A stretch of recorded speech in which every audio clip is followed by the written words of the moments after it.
আসসালামু আলাইকুম ওয়া রাহমাতুল্লাহি ওয়া বারাকাতুহু। আলহামদুলিল্লাহ, আলহামদুলিল্লাহি ওয়া কাফা ওয়া সালামুন আলা ইবাদিহিল্লাযী নাসতাফা, আম্মা বা'দ।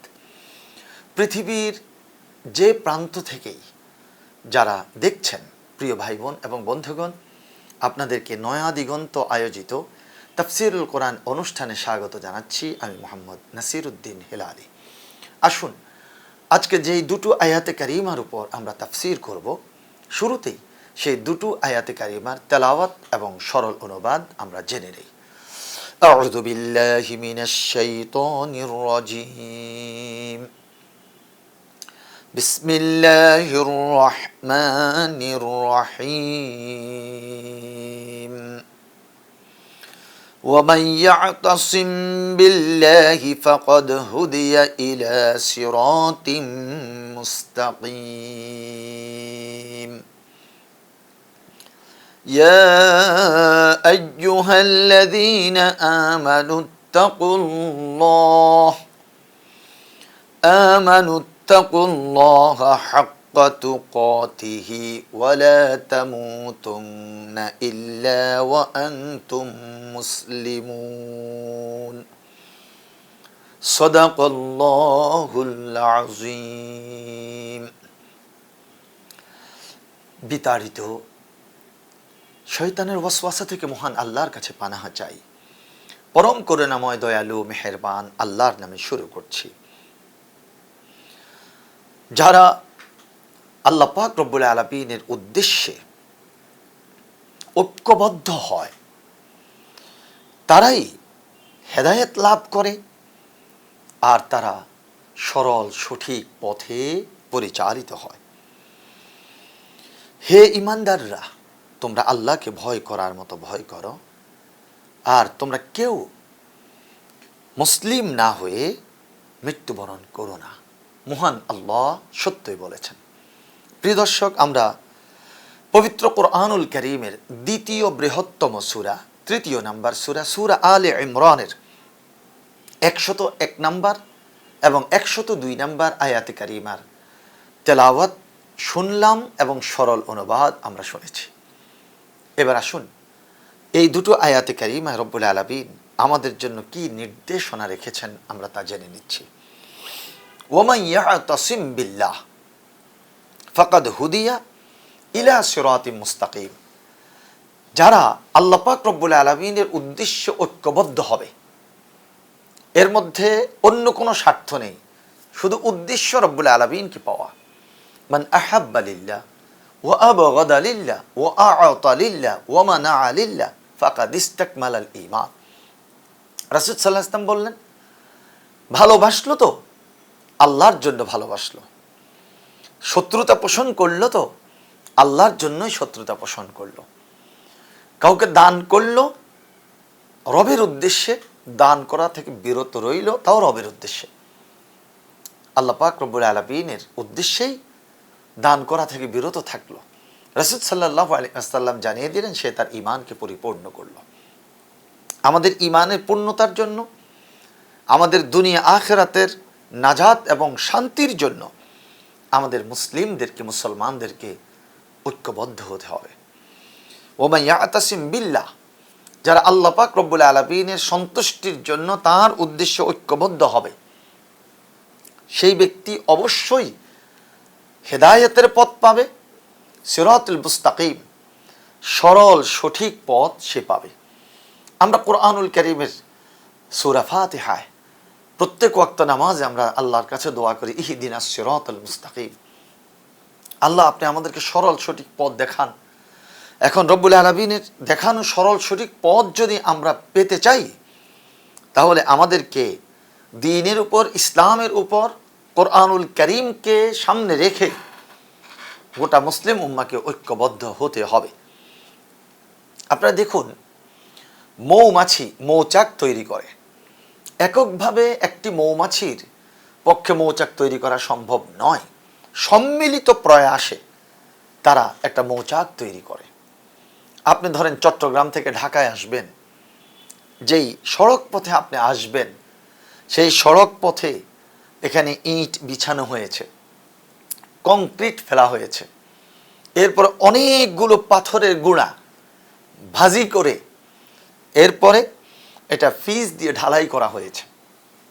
একটা পাথরের সাথে আরেকটা পাথর, একটা পাথরের টুকরার সাথে আরেকটা পাথর, সেখান থেকে মিলে মিশে আস্তে আস্তে চট্টগ্রাম থেকে ঢাকা।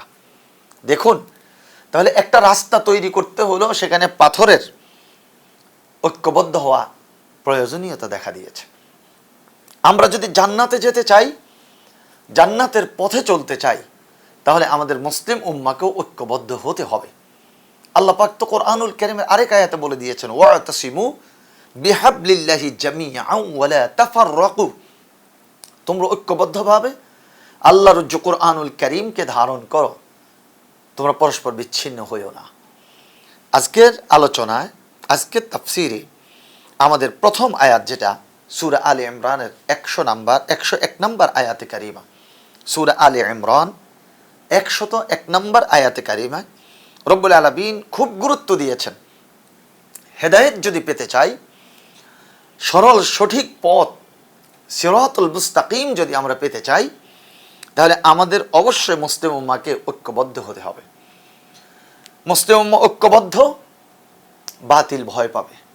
মুসলিম উম্মাহ ঐক্যবদ্ধ, তাহলে মুসলমানরা মুসলিম উম্মার জন্য কিছু করতে পারবে, আর না হয় সম্ভব হবে না। দ্বিতীয় নাম্বার আয়াত রব্বুল আলামিন বলছেন, ইয়া আইয়ুহাল্লাযীনা আমানু, ঈমানদারদেরকে আহ্বান করেছেন, যারা ঘোষণা দিয়েছেন লা ইলাহা ইল্লাল্লাহ মুহাম্মাদুর রাসূলুল্লাহ সাল্লাল্লাহু আলাইহি ওয়াসাল্লাম, যারা ঘোষণা দিয়েছেন আশহাদু আল্লা ইলাহা ইল্লাল্লাহ ওয়াহদাহু লা শারীকা লা ওয়া আশহাদু আন্না মুহাম্মাদান আবদুহু ওয়া রাসূলুহু, মৌখিকভাবে স্বীকৃতি দিল, এরপর অন্তরে বিশ্বাস করলো, কাজে তা প্রকাশ করলো। এই তিনটার সমন্বয়ে ঈমান, ইকরার বিল লিসান, তাসদিক বিল জিনান, আমল বিল আরকান। মৌখিক স্বীকৃতি দিলাম, অন্তর দিয়ে বিশ্বাস করলাম, যা মৌখিক স্বীকৃতি দিলাম আর যা অন্তর দিয়ে বিশ্বাস করলাম, বাস্তব জীবনে তা প্রতিফলন ঘটানো, সেই আলোকে চলা, ঈমানের দাবি পূরণ করা, এটাই হচ্ছে প্রকৃত মুমিনের লক্ষণ। এই সমস্ত ঈমানদারদেরকে আল্লাহ পাক রব্বুল আলামিন আহ্বান করছেন, ইয়া আইয়ুহাল্লাযীনা আমানু, হে ঈমানদাররা, ইত্তাকুল্লাহ, তোমরা আল্লাহকে ভয় করো। সে ভয়ের স্থানটা কোথায়? ভয়ের স্থানটা হচ্ছে হৃদয়ের মধ্যে, কলবের মধ্যে। এজন্যই তো রাসূল করিম সাল্লাল্লাহু আলাইহি ওয়াসাল্লাম নিজের কলবের দিকে, বুকের দিকে ইশারা করলেন, আত্তাকওয়া হাহুনা ওয়া ইউশিরু ইলা সাদরিহি সালাসান, তাকওয়া এখানে, এখানে, এখানে, এমনটি বলে রাসূল সাল্লাল্লাহু আলাইহি ওয়াসাল্লাম 3 বার তার বুকের দিকে ইশারা করেছেন। আমরা আমাদের অন্তরের মধ্যে তাকওয়ার লালন করব। যার অন্তরে তাকওয়া আছে, সেই ব্যক্তি মিথ্যা কথা বলতে পারে না, সুদ খেতে পারে না, ঘুষ খেতে পারে না, মদ পান করতে পারে না, জিনা ব্যভিচারে লিপ্ত হতে পারে না, কারণ তাকওয়া তাকে ধাক্কা মারবে। এই তোমার অন্তরের মধ্যে তাকওয়া আছে, তুমি আল্লাহকে ভয় করো, এই ধরনের পাপ কাজ তুমি কিভাবে করবে? অটোমেটিক সে পাপ কাজ থেকে নিজের মুখটাকে ফিরিয়ে নেবে। তাকওয়া এটা মুমিন জীবনের একটা গুরুত্বপূর্ণ বিষয়। এই জন্য ঈমানদারদেরকে আল্লাহ পাক আহ্বান করেছেন, তোমরা মুত্তাকি হও, তাকওয়া অর্জন করো। হযরত ওমর ফারুক রাদিয়াল্লাহু তাআলা আনহু উবাই ইবনে কাব রাদিয়াল্লাহু তাআলা আনহুকে প্রশ্ন করলেন, তাকওয়া সম্পর্কে তুমি বলো। তিনি জানতে চেয়েছেন। তিনি বললেন, হে ওমর, আপনি কি কাঁটাযুক্ত কোনো পথ দিয়ে পথ অতিক্রম করেন? বলে, হ্যাঁ। কিভাবে করেন? আমি এমনভাবে চলি যাতে করে আমার গায়ে কোনো প্রকার কাঁটা না লাগে। তখন বললেন, কাঁটার মতো চতুর্দিকে পাপ, আপনি এমনভাবে চলবেন যাতে করে কোনো পাপ আপনাকে স্পর্শ করতে না পারে। প্রিয় ভাই বোন এবং বন্ধুগণ, প্রিয় দর্শক, আমরা এমনভাবে পাপে ডুবে থাকা সমাজের মধ্যে আছি। কোথায় কোথায় মিথ্যা, লেনদেনে হারাম, খাবার ক্ষেত্রে হারাম, বিভিন্ন ক্ষেত্রে হারাম, অন্যায়, অপরাধ। সেই জায়গাতে আমরা এমনভাবে চলব যাতে করে কোনো পাপ আমাদেরকে স্পর্শ করতে না পারে। উমর ফারুক রাদিয়াল্লাহু তাআলা আনহুর একটা তাকওয়ার উদাহরণ আপনাদের খেদমতে পেশ করছি। ওমর রাদিয়াল্লাহু তাআলা আনহু ঈদের বাজার করবেন, তার কাছে টাকা নেই। ঈদ উল ফিতর, ছোট্ট বাচ্চাটা কান্নাকাটি করছেন, খলিফাতুল মুসলিমিন আমিরুল মুমিনিনের কাছে টাকা নেই, এটা তো কল্পনাও করা যায় না। তিনি অর্থ মন্ত্রণালয়ের দায়িত্বে ছিলেন হযরত আবু উবাইদা রাদিয়াল্লাহু তাআলা, তার কাছে চিঠি পাঠালেন, উল্লেখ করছেন, অর্থমন্ত্রী আবু উবাইদা, আপনি আমাকে 1 মাসের অগ্রিম বেতন দিয়ে দেন। আবু উবাইদা টাকা না দিয়ে সেই চিঠির নিচে দিয়ে সুন্দর করে লিখে দিয়েছেন, আমিরুল মুমিনিন খলিফাতুল মুসলিমিন, আমি আপনাকে টাকা দেওয়ার জন্য প্রস্তুত, আপনার 1 মাসের বেতন ভাতা আমি দেওয়ার জন্য প্রস্তুত, শুধু আপনি দুটো বিষয় নিশ্চিত করবেন, আগামী মাসে আপনি বেঁচে থাকবেন, আগামী মাসে আপনি খলিফাতুল মুসলিমিন রাষ্ট্রপ্রধানের চেয়ারে থাকবেন, শুধু এইটুকু নিশ্চিত করেন, ব্যাস আমি আপনাকে 1 মাসের বেতন দিয়ে দেব। আমিরুল মুমিনিন খলিফাতুল মুসলিমিন আর কোনো লেখালেখির দিকে না গিয়ে তিনি দৌড়ে চলে গেলেন হযরত আবু উবাইদা রাদিয়াল্লাহু তাআলা আনহুর কাছে, জড়াই ধরে কেঁদে উঠলেন, তুমি আমার অন্তর্চক্ষুটা খুলে দিলে, কথা তো ঠিক, আগামী মাসে যদি আমি বেঁচে না থাকি, আগামী মাসে যদি আমি খলিফাতুল মুসলিমিনের এই পদে না থাকি, তাহলে এই বেতন আমি কি করে পাবো? এই বেতনের যোগ্যতা আমি নয়, অতএব আমার 1 পয়সারও প্রয়োজন নেই। ছেলেটাকে তিনি সুন্দর করে বুঝিয়ে দিলেন, বাবা তোমার জন্য আমি ঈদের কেনাকাটা করতে পারছি না।